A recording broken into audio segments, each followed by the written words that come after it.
Assalamualaikum warahmatullahi wabarakatuh.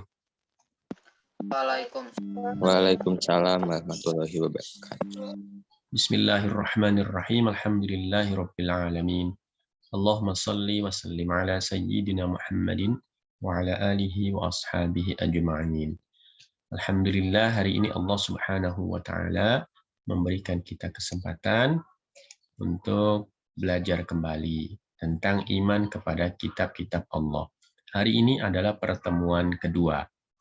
Setelah sebelumnya kalian sudah belajar iman kepada kitab-kitab Allah. Beberapa sudah mengirimkan tugas, beberapa masih belum mengirimkan tugas. Nah, anak-anak, untuk pertemuan kedua ini, insya Allah kita akan memperdalam tentang isi kitab-kitab Allah Subhanahu wa Ta'ala yang diturunkan kepada para rasulnya. Ya. Nah, anak-anak, kemarin Bapak sebenarnya sudah meminta kalian untuk mencari isi itu. Supaya kalian sudah mendapatkan gambaran. Ya, apa sebenarnya isi firman Allah Subhanahu wa Ta'ala yang diturunkan kepada para rasulnya. Nah, hari ini kita akan bahas satu persatu. Ya. Nah, sebelum kita bahas lebih detail, Bapak ingin bertanya dulu apa yang sudah kalian cari, ya. Bapak minta tolong kepada Syafiq. Syafiq, sebutkan 3 isi kitab Taurat yang diturunkan kepada Nabi Musa alaihissalam untuk Bani Israel. Syafiq? Syafiq, ya, sebutkan 3 isi kitab Taurat berdasarkan pencarianmu yang sudah kamu lakukan. Apa yang ada di dalam kitab Taurat?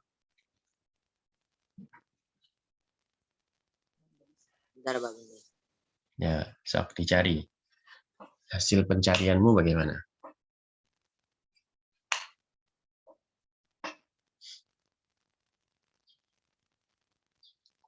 Ya, masih lama ya. Oke, kita langsung bahas saja. Silahkan yang lainnya disiapkan ya, supaya ketika ditanya bisa langsung merespon. Ya. Oke, berikutnya kita dengarkan dari Sabita. Sebentar Pak, lagi cari bukunya. Ya, semuanya disiapkan dulu bukunya, kan udah mau belajar. Diani, kameranya dibetulkan. Kamu masa Bapak lihat tembok? Sudah? Oke. Yang sudah siap, coba sebutkan 3 isi kitab Taurat. Sebenarnya isinya kan 10 ya. Coba sebutkan. Ada yang siap? Siapa? Aku, Pak. Ya, Saya, Pak. ya, silahkan. Perintah untuk mengesahkan Allah, larangan menyembah patung atau berhala, larangan menyebut nama Allah dengan sia-sia. Oke, itu adalah 3 ya. 3 isi kitab Taurat. Sebenarnya isinya ada 10 ya. Ada 10 ya. Cuma Bapak ingin disebutkan 3 saja untuk pembuka ya. Nah, insya Allah sekarang kita sebutkan ya satu persatu isi kitab Taurat ya. Oke, bismillahirrahmanirrahim ya, silahkan disimak baik-baik ya. Nah, ini ya isi kitab Allah Subhanahu wa Ta'ala. Yang pertama adalah kitab Taurat. Apa saja isi kitab Taurat ini? Isi kitab Taurat ada 10. Karena isinya 10, maka sering disebut sebagai 10 ajaran pokok kitab Taurat. Atau bahasa Inggrisnya 10 Commandments. Ini ada tulisannya ya. 10 Commandments. Apa saja isi kitab Taurat? Yang pertama, perintah mengesahkan Allah Subhanahu wa Ta'ala.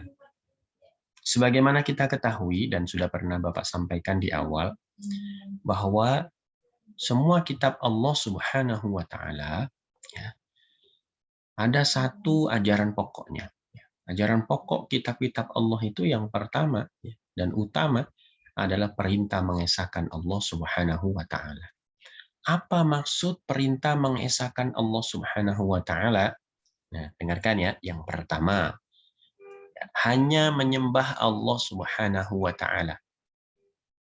Gitu ya. Hanya menyembah Allah Subhanahu wa taala. Dengan demikian, anak-anak, apabila menyembah selain Allah Subhanahu wa taala, orang itu tidak bisa disebut sebagai orang yang mengesahkan Allah Subhanahu wa taala. Itu yang pertama ya. Jadi kalau ada orang nyembah selain Allah, maka dia tidak mengikuti isi kitab Allah Subhanahu wa taala di dalam kitab Taurat atau dalam kitab yang lain. Yang kedua, apabila ada orang ya, menyembah Allah di saat yang bersamaan dia mengagungkan, dia mengakui bahwa ada zat, ada sesuatu selain Allah yang juga berkuasa dan wajib disembah, maka orang itu telah melakukan perbuatan musyrik dan tidak mengesahkan Allah Subhanahu wa taala. Ini pernah dilakukan oleh orang-orang kafir Quraisy ya, zaman dulu. Nah, makanya orang kafir Quraisy itu dianjurkan untuk mengesahkan Allah Subhanahu wa taala, untuk kembali ke agama tauhid. Nah, kemudian anak-anak, orang disebut mengesahkan Allah Subhanahu wa taala ya, ketika mengakui bahwa Allah Subhanahu wa taala sebagai Tuhan sesembahan dan sebagai pencipta alam semesta ini. Jadi kita akui Allah itu sebagai sesembahan kita, makanya ketika kita sembahyang ya, ketika kita beribadah murni hanya untuk Allah. Nah, perintah Allah kepada Bani Israel di dalam kitab Taurat pun sama. Allah memerintahkan Bani Israel melalui Nabi Musa di dalam kitab Taurat untuk menyembah Allah saja. Ya. Karena Allah itu sebagai Tuhan dan mengakui bahwa Allah lah pencipta alam semesta ini. Kalau kita nyembah Allah, ya, kalau ada orang nyembah Allah misalnya, tapi kemudian mengakui ada zat lain ya, yang menciptakan bulan, ada zat lain selain Allah yang menciptakan bumi, maka itu juga termasuk perbuatan syirik. Misal, oh kita mah ibadahnya ke Allah, tapi kita akui yang bikin sungai itu Dewi Sungai, misal. Yang menciptakan matahari itu Dewa Matahari, misalnya. Tapi ibadahnya kepada Allah. Nah, ini sama. Termasuk perbuatan tidak mengesahkan Allah Subhanahu wa ta'ala. Itu ya. Nah, isi kitab Taurat yang kedua, perintah menghormati ayah dan ibu. Orang-orang Bani Israel melalui Nabi Musa diperintahkan oleh Allah untuk menghormati ayah dan ibu, untuk berbakti kepada kedua orang tua. Nah, anak-anak kalau kita lihat urutannya nih ya, yang pertama perintah mengesahkan Allah, yang kedua langsung perintah untuk berbakti kepada orang tua. Ini menunjukkan bahwa berbakti kepada orang tua itu urusan yang besar. Artinya ketika orang itu sudah tuntas peribadatannya, sudah tuntas penghambaannya kepada Allah, maka hal berikut yang harus diperhatikan adalah berbakti kepada ayah dan bunda. Siapa yang melanggar perintah itu berarti dia durhaka kepada ayah bundanya dan durhaka juga kepada Allah Subhanahu wa taala. Yang tidak berbakti kepada ayah bundanya durhaka kepada Allah. Nah, itu ada di dalam kitab Taurat, merupakan perintah yang nomor 2. Perintah yang ketiga di dalam kitab Taurat, yakni menyucikan hari Sabtu. Maksudnya di hari Sabtu itu orang-orang Bani Israel diperintahkan oleh Allah untuk menyucikannya dan hanya beribadah kepada Allah. Tidak banyak melakukan aktivitas yang berkaitan dengan kehidupan duniawi. Namun demikian banyak juga Bani Israel yang melanggar peraturan ini. Bahkan peraturan yang pertama atau perintah yang pertama pun pernah dilanggar. Pernah diterjang, pernah apa istilahnya ya, tidak dihiraukan. Ketika misalnya kita mendengar nanti di bab yang keempat ya, di larangan yang keempat itu ada. Kita akan melihat itu. Bagaimana Bani Israel tidak melaksanakan perintah Allah di dalam kitab Taurat pada zaman Nabi Musa. Ya. Nah, hari Sabtu ini sama. Ya. merupakan perintah bagi Bani Israel untuk menyucikannya. Jadi Sabtu nggak boleh melakukan banyak aktivitas yang berkaitan dengan duniawi. Bani Israel melakukan penyelewengan. Ya. Dalam sebuah keterangan disebutkan, jadi Bani Israel itu memasang jaring ikan laut di laut ya, pada hari Jumat sore. Dengan harapan Sabtu jaring itu tetap bekerja dan menghasilkan ikan atau menghasilkan uang. Karena ikannya nanti dijual dan dapat uang. Nanti minggunya diambil. Ini kan sama dengan menipu ya, merekayasa, menipu Allah. Dia pikir Allah itu nggak tahu. Padahal sudah dikasih tahu. Hari Sabtu itu harus disucikan tentang rizki. Nanti Allah, insya Allah yang akan menjamin. Tapi itu dilanggar. Yang keempat, isi kitab Taurat adalah larangan menyembah berhala. Larangan beribadah kepada berhala. Maksudnya apa? Bani Israel tidak boleh atau dilarang menyembah berhala, baik itu batu ataupun patung sapi dari emas. Kita masih ingat ya kisah Musa Samiri. Di dalam Al-Quran di sana disebutkan ya, bahwa Bani Israel itu pernah ditinggalkan oleh Nabi Musa alaihissalam untuk menerima wahyu dari Allah Subhanahu wa Ta'ala, dan umat Bani Israel ini kemudian dititipkan kepada saudara Nabi Musa, yakni Nabi Harun. Tapi kemudian Bani Israel ini terperdaya oleh tipuan yang dilancarkan oleh Musa Samiri. Musa Samiri ini adalah seorang manusia yang lahir kemudian diasuh oleh malaikat Jibril. Diasuh oleh malaikat Jibril. Tapi atas kehendak Allah Subhanahu wa Ta'ala, Musa Samiri ini kemudian menjadi orang yang tersesat. Saat bertemu dengan Bani Israel, Musa Samiri ini berkata kepada Bani Israel, "Wahai Bani Israel, tuh kamu ditinggal Musa. Masa kamu percaya dengan Tuhan Musa? Tuhan Musa itu nggak ada bentuknya. Yuk, sini kumpulkan emasmu. Kita buat patung sapi dari emas. Nanti patungnya bisa ngomong." Begitu. Hanya singkat cerita dikumpulkanlah semua emas Bani Israel, dibentuklah patung sapi.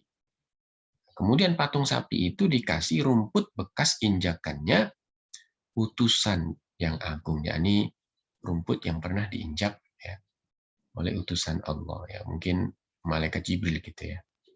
Dengan izin Allah sapi itu bisa berbunyi ya, patung sapi itu. Saat itu Nabi Harun sudah mencegah ya, agar tidak melakukan itu, tapi kemudian Nabi Harun diancam oleh Bani Israel. Singkat cerita, kemudian Bani Israel menyembah patung sapi emas itu. Makanya kemudian Allah melarang mereka menyembah berhala. Apapun bentuknya, mau patung sapi, mau patung monyet, mau patung orang, atau pohon, atau batu, tetap dilarang untuk disembah. Karena mereka adalah makhluk. Mereka itu barang. Maka nggak layak untuk disembah. Kemudian yang kelima, larangan menyebut nama Allah secara sia-sia. Ya, nggak bisa ya kita, atau dilarang kita ini menyebut nama Allah dengan sia-sia. Bersumpah, aku bersumpah, nanti bila aku dipilih menjadi anggota DPR, aku akan begini-begini. Tetapi ternyata nggak dilakukan. Ini pakai nama Allah tetapi sia-sia. Jadi hanya dipakai untuk sesuatu yang sia-sia yang sebenarnya tidak akan ditunaikan. Memakai nama Allah untuk urusan duniawi yang ternyata banyak diselewengkan begitu ya. Nah, anak-anak, yang berikutnya, yang keenam, larangan membunuh manusia. Nggak boleh ya. Bani Israel dilarang membunuh manusia tanpa hak. Ya. Tanpa ada sesuatu yang mewajibkan untuk dilaksanakan hukuman membunuh manusia. Ya, baik sengaja ataupun tidak sengaja, tidak boleh membunuh manusia itu. Yang ketujuh, larangan berbuat zina. Dilarang berbuat zina. Zina itu adalah hubungan seksual di luar pernikahan yang syar'i, itu namanya zina. Yang ke-8 dilarang mencuri. Yang ke-9 dilarang menjadi saksi palsu. Saksi palsu itu seperti apa? Mencuri itu seperti apa?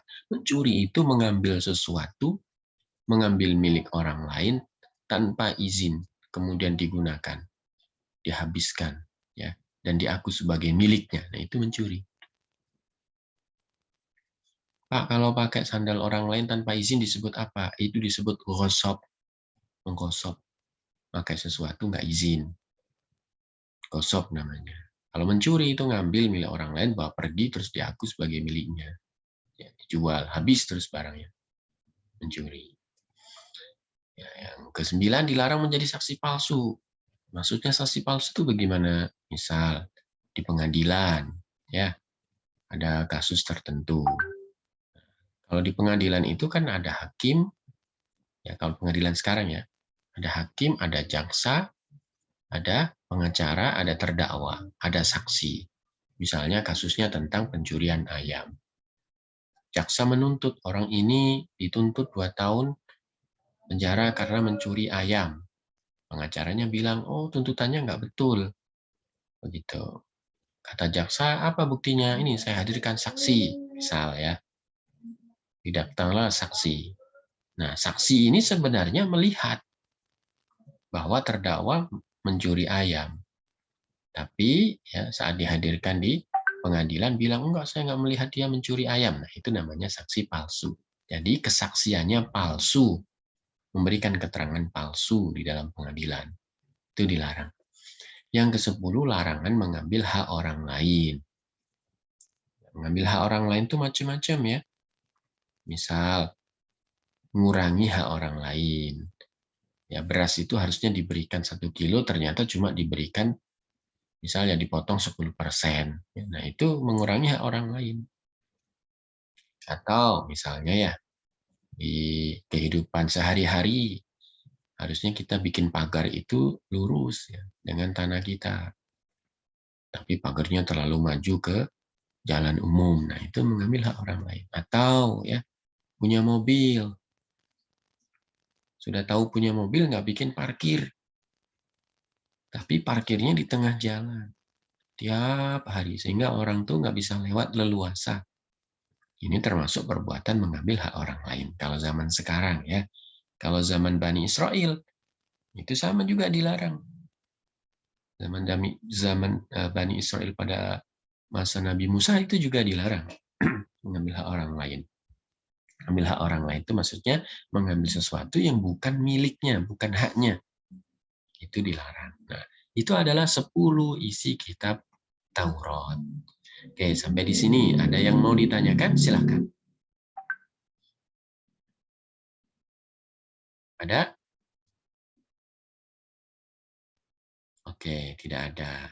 Coba kamu cek kembali, kalian cek kembali apakah tugas yang sudah kamu kerjakan sesuai atau tidak. Ya. Yang kedua, sekarang kita bahas isi kitab Zabur. Nah, ini isi kitab Zabur. Ada berbagai macam keterangan tentang isi kitab Zabur. Secara umum bisa diringkas menjadi 8. Perlu kita ingat kembali bahwa kitab Zabur ini diturunkan oleh Allah Subhanahu wa taala kepada Nabi Daud alaihi salam, ya. Yang pertama, ya isi kitab Zabur yang pertama, pujian dan penghormatan atau ta'zim kepada kemuliaan Allah Subhanahu wa taala. Itu yang pertama. Jadi di dalamnya isi puji-pujian, ya segala puji bagi Allah, Allah Maha Agung gitu ya. Tentu dengan bahasa aslinya, ya. Isinya itu. Di dalam kitab yang lain juga sama, cuman mungkin porsinya lebih sedikit dibandingkan dengan porsi puji-pujian atau ta'lim kepada Allah pada kitab Zabur. Yang kedua, nasihat-nasihat kebaikan. Apa yang baik dilakukan, apa yang tidak baik dilakukan. Ya. Kemudian sebaiknya menjalani kehidupan ini seperti apa. Kalau kita dihadapkan pada konflik istri, cara menyelesaikannya secara baik bagaimana, begitu. nasihat-nasihat yang berisi tentang kebaikan dalam menjalani kehidupan. Yang ketiga, ya, adalah kisah para nabi dan rasul yang akan datang. Nah, anak-anak kita tahu bahwa setelah Nabi Daud, nanti akan banyak rasul yang diutus oleh Allah Subhanahu wa Ta'ala untuk umat manusia. Nah, rasul-rasul ini disebutkan atau dikisahkan di dalam kitab Zabur. Meskipun tidak detail banget, tetapi itu disinggung di dalam kitab Zabur. Makanya kemudian anak-anak orang-orang Bani Israel itu tahu. Rasul-rasul berikutnya itu tahu. Cuman kebanyakan di antara mereka mau beriman. Kebanyakan di antara mereka tidak mau beriman. Hanya sedikit yang mau beriman. Kalaupun mau beriman, itu biasanya proses yang ditempuh itu kemudian menjadi berliku-liku. Harus ini dulu, ini dulu, banyak syaratnya. Ya. Nanti kita bisa lihat ya, kisah Bani Israel saat bersama dengan Nabi Musa misalnya. Saat bersama dengan Nabi Musa itu kan oleh Allah Subhanahu wa Ta'ala sudah dijamin nih makannya. Tapi kemudian banyak tuntutannya. Misal contoh lagi kisah tentang apa misalnya menentukan atau kisah tentang mengungkap siapa pembunuh seorang pemuda. Allah meminta atau memerintahkan mereka untuk menyembelih sapi. Sapinya kemudian ditanya terus, akhirnya sapinya tambah sulit persyaratannya. Hanya untuk begitu aja. Padahal perintahnya itu dilaksanakan selesai sebenarnya. Nah, tapi itulah, kalau nggak begitu nggak disebut dengan Bani Israel. Nah, isi kitab Zabur yang ketiga ya tadi, kisah para nabi dan rasul yang akan datang. Kemudian yang keempat adalah kisah tentang umat-umat atau kaum terdahulu. Nah, anak-anak, kisah tentang umat dan kaum terdahulu ini juga disebutkan di dalam kitab Zabur. Kenapa? Supaya Bani Israel bisa belajar melalui kisah umat terdahulu dalam menjalani kehidupannya saat itu. Nah, kita pun sama ya. Kita harus banyak belajar terhadap kisah-kisah umat terdahulu, kisah Bani Israel, ya, kisah bangsa-bangsa terdahulu. Ya. Supaya apa? Supaya kita bisa memiliki pedoman yang cukup dalam mengarungi kehidupan ini. Sebenarnya, anak-anak, peristiwa yang kita hadapi saat ini atau di masa depan itu mirip-mirip dengan yang dihadapi oleh umat terdahulu. Bedanya mungkin tingkat kesulitannya, atau mungkin tingkat kerumitannya, itu aja. Tapi masalahnya mungkin sama. Ya. Makanya kita banyak belajar, bisa banyak belajar dari apa yang terjadi pada umat atau pada kaum terdahulu. Misal ya, pada zaman dulu ya, sudah ada namanya kaum Sodom. Kaum Sodom itu orang yang menyimpang seksualnya. Kita bisa melihat saat ini itu ada orang-orang yang menyimpang. Apa yang harus kita lakukan? Kita lihat saja apa yang diajarkan oleh Nabi Lut. Ya. Nah, dengan melihat apa yang dilakukan oleh Nabi Lut, kita punya pedoman untuk menghadapi orang-orang seperti itu. Ya. Dan lain-lain. Ya, banyak ya pelajaran yang bisa kita ambil dari kisah kaum atau umat terdahulu. Yang kelima, ungkapan hidup Nabi Daud alaihissalam. Ungkapan hidup Nabi Daud alaihissalam. Jadi di dalam kitab Zabur itu juga ada kisah Nabi Daud. Ya, seperti di dalam kitab Al-Quran ya, ada sedikit ya kisah tentang Nabi Muhammad. Di dalam kitab Zabur ada juga kisah tentang Nabi Daud alaihissalam. Banyak atau sedikit, wallahu a'lam. Harus kita kaji lebih jauh lagi. Kemudian yang keenam, isi kitab Zabur adalah permohonan ampun kepada Allah yang diungkapkan Nabi Daud atas dosanya. Ya, Nabi Daud itu seorang nabi dan rasul.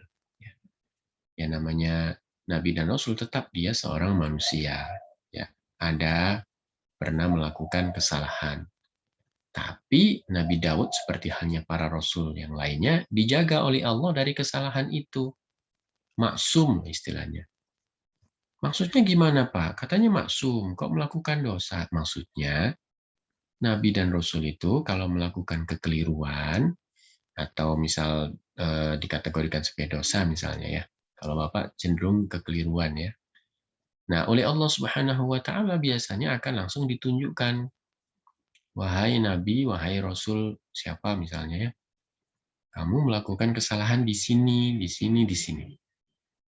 Nah, karena ditunjukkan maka kemudian Nabi Dawud atau Nabi yang lainnya langsung minta ampun kepada Allah Subhanahu wa taala.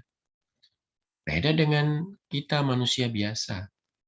Kita tuh sering melakukan kesalahan, tapi tidak ada yang memberitahu. Ya, kesalahan hati terutama ya, nggak ada yang ngasih tahu. Makanya kita dianjurkan terus untuk belajar, untuk selalu mendekat kepada orang-orang soleh, supaya hati kita peka saat melakukan kesalahan. Oh ini salah, berarti aku harus minta ampun kepada Allah, kemudian aku perbaiki perilakuku supaya tidak salah lagi. Itu kita. Kalau Nabi, kalau Rasul, langsung ditegur oleh Allah, langsung ditunjukkan kesalahannya, kemudian minta ampun. Ya, nanti kita bisa lihat ya, lebih dalam kisah Nabi Daud di Al-Quran juga ada. Misalnya kisah tentang 99 ekor kambing. Ada seorang laki-laki datang kepada Nabi Daud minta fatwa. Ada orang punya 99 ekor kambing, ya, dia punya 1 ekor kambing. Tapi orang yang punya 99 ini bersikeras untuk merebut 1 ekor kambing yang dimiliki oleh orang yang mengadu kepada Nabi Daud. Gitu ya. Nah, nanti kisahnya bisa kalian baca ya, detail di apa namanya, di dalam kisah para rasul dan nabi. Nah, nanti insya Allah kita akan tuangkan kisah para nabi dan rasul di channel Kata Berkah ini. Nah, yang ke-6, yang ke-7, isi kitab Zabur, yakni sukacita yang dirasakan Nabi Daud alaihissalam setelah meraih kemenangan atas musuh-musuhnya. Ya, sukacita seorang nabi dan rasul itu biasanya isinya syukur, isinya ibadah, bukan pesta. Jadi yang diajarkan oleh Allah ya, melalui para rasulnya, ketika kita mendapatkan kemenangan, mendapatkan kabar berita, ya, mendapatkan kebahagiaan, yang harus kita lakukan sebagai orang beriman itu adalah bersyukur, beribadah. Itu yang dianjurkan. Contoh ya, contoh. Nabi Muhammad itu lahir bulan Senin, hari Senin, ya. Nah, cara mengungkapkan syukurnya bagaimana? Cara mengungkapkan syukurnya, Nabi Muhammad puasa. Begitu. Ya. Nah, kemudian apa lagi? Banyak ya. Kisah tentang bagaimana cara mengungkapkan syukur. Nah, kalau melihat misalnya Nabi Muhammad bagaimana merayakan hari kelahirannya, maka harusnya kita ini nggak pesta ketika merayakan ulang tahun. Harusnya diisi dengan ibadah. Misal, besoknya aku ulang tahun. Apa yang harus dilakukan? Aku puasa dan baca Al-Quran 5 juz. Nah, begitu yang diajarkan kepada kita. Harusnya beribadah, bukan isi pesta. Ya. Apalagi kemudian menghabiskan waktu untuk sesuatu yang nggak ada gunanya dan nggak memberikan manfaat bagi masa depan. Buang-buang duit, buang-buang waktu, gitu. Ya. Nah, kita sebagai orang beriman, cara mengungkapkan syukurnya seperti itu. Kemudian yang ke-8, zikir dan doa. Jadi isi kitab Zabur itu juga ada zikir dan doa. Jadi cara zikirnya bagaimana, cara berdoa bagaimana, teksnya seperti apa, redaksinya bagaimana, itu dijelaskan di dalam kitab Zabur. Ya. Oke. Sampai di sini. Ada yang bertanya?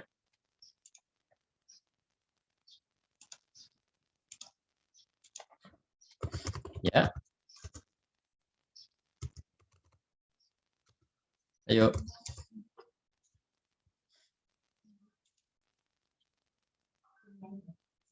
Oke. Kalau tidak ada yang bertanya, coba kalian cek. Apakah tugas yang sudah kamu lakukan atau yang kamu kerjakan sudah sesuai dengan yang Pak Mustafa sampaikan atau tidak?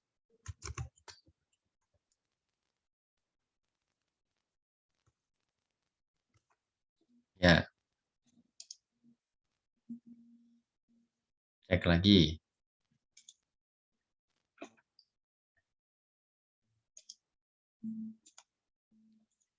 Oke, coba Hendrik.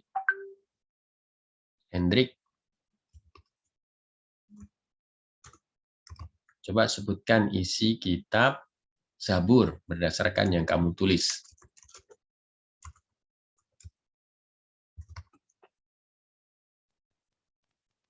Hendrik.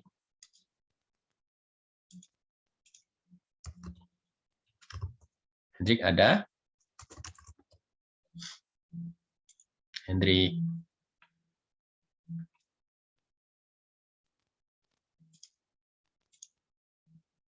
Ada nggak Hendrik?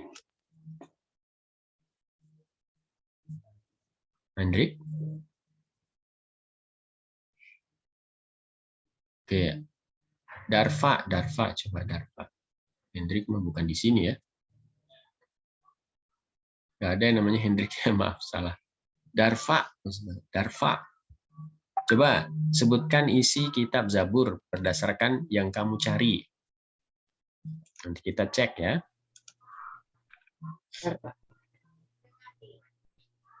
Kitab apa? Zabur ya? Ya. Zabur. Menurut orang-orang Yahudi dan Nasrani, kitab Zabur terdiri dari 150 pasal yang berisi doa, zikir, nyanyian, dan pujian kepada Allah tentang nikmat yang dikaruniainya. Doa, zikir, nyanyian, dan pujian tersebut seringkali disenandungkan oleh Nabi Daud alaihi wasallam. Selain itu, kitab Zabur juga berisikan nasihat dan hikmah.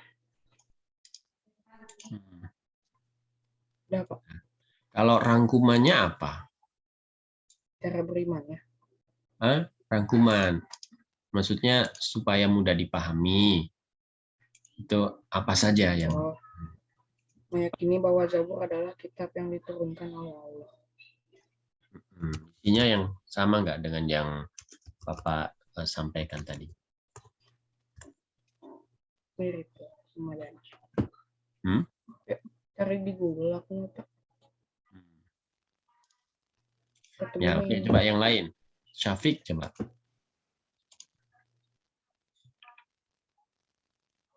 Syafiq.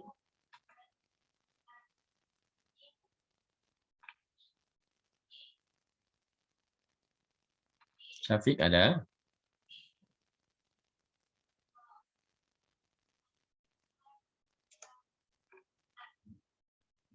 Syafiq.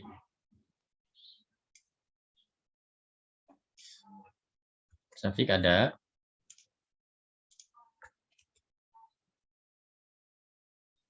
Syafiq ada? Oke, Syafiq nggak hadir ya. Bapak keluarkan. Kameranya nggak dibuka. Nggak ada orangnya ya.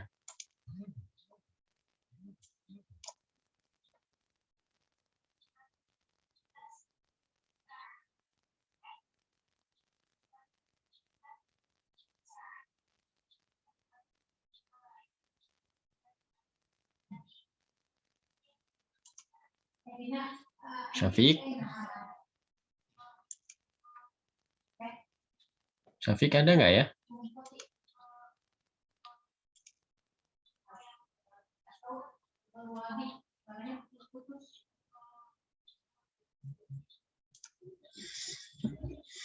Oke. Oke, anak-anak, itu tadi adalah apa namanya? Kitab Zabur ya, macam-macam ya, ada yang mencari ini, mencari itu ya. Namun penjelasannya tidak fokus ya. Usahakan fokus seperti yang Bapak sampaikan tadi ya. Supaya apa namanya? Mudah kalian pahami gitu ya. Coba Rasya kameranya dibuka nah. Ya, Pak. Darfa kenapa kameranya nggak dibuka? Fakhri juga.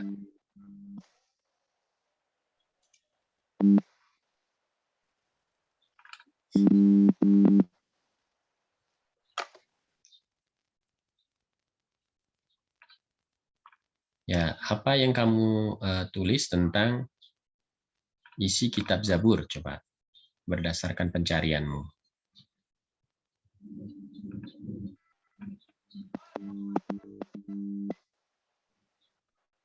Apa, Pak? Ya, apa isi kitab Zabur berdasarkan yang kamu cari? Sebentar.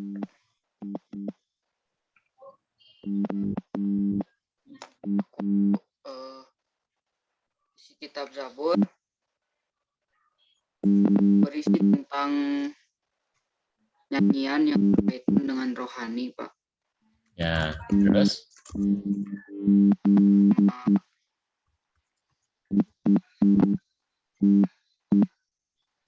Buku 1, Pak. Bentar. Bukunya mana ya? Bentar,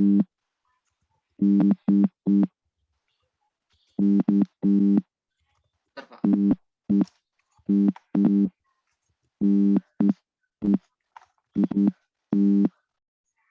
Ya. Yuk.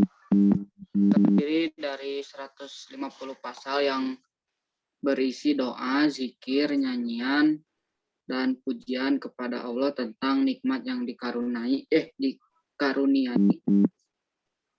Ya, bagus. Nah, ini perlu dicatat ya oleh yang lain. Ada 150 pasal. Nah, ini poin ya. Kalian bisa catat 150 pasal. Terus? Udah, Pak. Oh, udah. Ya, kita dapat 1 poin ya. 150 pasal. Bisa kalian tambahkan di keterangan ya. Coba, oke, cukup ya. Berikutnya ya, kita akan belajar isi kitab atau isi firman Allah yang lainnya yang diturunkan kepada Nabi Isa alaihissalam, yakni kitab Injil. Oke, kalian perhatikan kembali. Silahkan dibuka kameranya ya. Meskipun sekarang Bapak menayangkan slide, tetap dibuka. Isi kitab Injil. 1. Mengajak manusia kepada tauhid. Sama ya dengan kitab Taurat tadi, yakni mengesahkan Allah. Di kitab Zabur juga sama, mengagungkan Allah. Kenapa? Karena memang sumbernya satu, yakni Allah Subhanahu wa Ta'ala. Kitab Taurat dari Allah diturunkan kepada Nabi Musa untuk Bani Israel. Kitab Zabur dari Allah juga diturunkan oleh Allah kepada Nabi Daud alaihissalam untuk Bani Israel. Kitab Injil juga sama dari Allah diturunkan kepada Nabi Isa untuk Bani Israel. Sumbernya satu. Maka isinya ada yang sama. Hal pokoknya sama, yaitu ajaran tentang tauhid. Kemudian, ya, yang kedua, menerangkan beberapa hukum. Maksudnya hukum syariah. Bagaimana cara bertaubat kepada Allah, ya contohnya ya. Terus bagaimana menjalani kehidupan ini ketika ada misalnya pernikahan dan seterusnya. Itu disebutkan di dalam kitab Injil. Kemudian yang ketiga, mengajarkan hidup dengan zuhud. Zuhud itu artinya hatinya tidak terpenjara oleh keinginan duniawi. Bukan tidak boleh memiliki dunia, boleh. Boleh memiliki kekayaan, boleh. Tapi hatinya nggak boleh terpenjara oleh kekayaan itu. Jadi tetap yang jadikan pegangan itu Allah. Harta itu hanya titipan. Gitu. Jadi hatinya semuanya, hidupnya diperuntukkan oleh Allah. Boleh punya dunia, tapi nggak boleh hatinya terpenjara oleh dunia itu. Yang keempat, isinya menjauhkan diri dari kerasukan dan ketamakan dunia. Nah, anak-anak orang sekarang ini banyak ya yang kerasukan dan tamak. Tamak itu serakah. Ini sebenarnya sudah terjadi pada zaman Nabi Isa alaihissalam. Bahkan sudah terjadi sejak pertama kali manusia diturunkan oleh Allah ke muka bumi ini. Manusia itu punya sifat yang namanya serakah atau tamak. Sudah dikasih 1000, ya, cukup 1000 itu. Masih kurang. Sebulan dikasih 500.000, cukup 500.000, tapi masih kurang. Untuk apa? Untuk disimpan, bukan untuk digunakan. Padahal kita tidak tahu besok itu hidup atau enggak. Manusia itu tahu loh, mereka itu besok hidup atau tidak itu. Nggak tahu mereka tidak tahu. Dan mereka tahu itu. Tapi tetap saja seperti itu. Nah makanya, ini pada zaman Nabi Isa ini diajarkan, nggak boleh ya, mencintai dunia berlebihan. Termasuk dunia itu harta, tahta, wanita, pria, Toyota. Ini adalah dunia. Jangan sampai dicintai berlebihan. Karena itu semuanya sementara. Harta bisa hilang kapanpun. Kenapa? Karena sebelumnya tidak kita miliki. Maka suatu saat pun akan pergi. Tahta atau jabatan pun sama. Pasangan ya, suami atau istri sama. Suatu saat akan pergi. Ya. Karena awalnya kita nggak punya, maka akhirnya pun kita nggak punya. Gitu. Nah, yang terakhir yang paling penting isi kitab Injil adalah menerangkan tentang akan datangnya Nabi Muhammad SAW. Ya. Jadi orang Bani Israel ya pada zaman Nabi Isa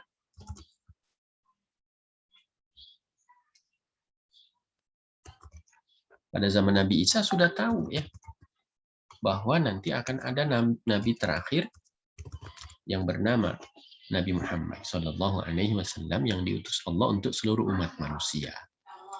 Nah, mereka sudah tahu itu, ya, tapi mereka mengingkarinya. Kalau kita belajar tentang Sirah Nabawiyah, kita akan melihat betapa ketika Nabi Muhammad lahir itu kan pertandanya sangat jelas. Sampai kemudian orang-orang Yahudi, orang Bani Israel itu mencari-cari. Di mana bayinya? Untuk diapakan? Dibunuh. Tapi dengan izin Allah mereka nggak menemukannya. Nah ini adalah isi kitab Injil. Nah yang terakhir adalah isi kitab Al-Quran. Apakah isi kitab Al-Quran? Nah, gitu ya. Isi kitab Al-Quran nanti kamu cari. Ini sebagai tugas luring. Ya. Itu yang pertama. Yang kedua, anak-anak, ingat ya, ini tugas apa? Tugas apa ini? Luring. Ya. Tugas luringnya. Kemudian yang kedua, tugas luringnya, anak, kelihatan? Ya.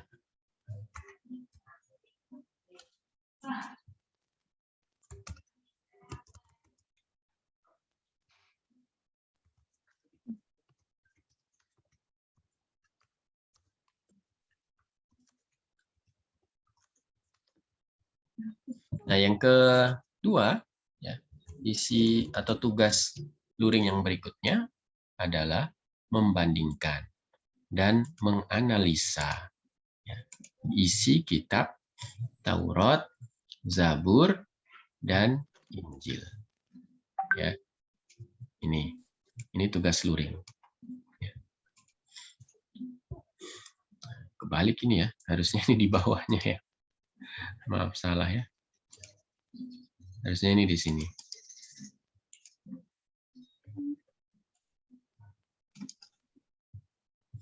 Nah, ini adalah tugas luring yang kedua. Jadi tugas luringnya ada dua. Yang pertama, carilah isi kitab Al-Quran. Apa isi kitab Al-Quran? Kamu cari. Ya. Usahakan detail. Ya. Jangan sampai tidak detail. Harus detail. Oke, ini adalah tugas luringnya. Nah, apakah pembahasan kita sudah selesai? Ada satu lagi yang terlewat. Ya, yang belum kita bahas. Bukan terlewat ya. Ada satu lagi yang belum kita bahas. Ya. Yakni suhuf. Apakah suhuf? Suhuf adalah wahyu Allah yang diturunkan kepada para rasul. Wahyu ini berupa lembaran-lembaran. Wahyu ini karena bentuknya lembaran maka tidak sama ya dengan kitab-kitab. Ya. Nah, lembaran-lembaran ini kalau dikumpulkan jadi kitab, misalnya lembaran yang diterima oleh Nabi Musa alaihissalam. Nah, dalil untuk suhuf ini bisa kalian lihat di surat Al-A'la ya. Misal, suhufi Ibrahim wa Musa. Yakni suhuf yang diterima oleh Nabi Ibrahim dan Nabi Musa alaihissalam. Suhuf itu jamak ya dari sahifah. Artinya lembaran. Suhuf berarti lembaran-lembaran. Pak, permisi, maaf. Ya. Ini ada jadwal ini Zoom LSU, Zoom BK, udah mulai. Oh iya, siap. Oke. Ini Bapak sampaikan sebentar ya. Terakhir ya. Ini suhuf dan penerimanya. Oke. Yang pertama Nabi Adam menerima 10 suhuf, kemudian Nabi Sif menerima 50 suhuf, lalu Nabi Idris 30 suhuf, Nabi Ibrahim 10, Nabi Musa 10 suhuf. Nah, ini adalah suhuf yang diterima oleh para rasul. Oke, terima kasih telah diingatkan. Mohon maaf apabila ada kekurangan. Kita tutup dengan hamdalah dan doa kafaratul majelis. Alhamdulillahirabbil alamin. Subhanakallahumma wa bihamdik asyhadu an la ilaha illa anta astaghfiruka wa atubu ilaik. Assalamualaikum warahmatullahi wabarakatuh. Waalaikumsalam warahmatullahi wabarakatuh.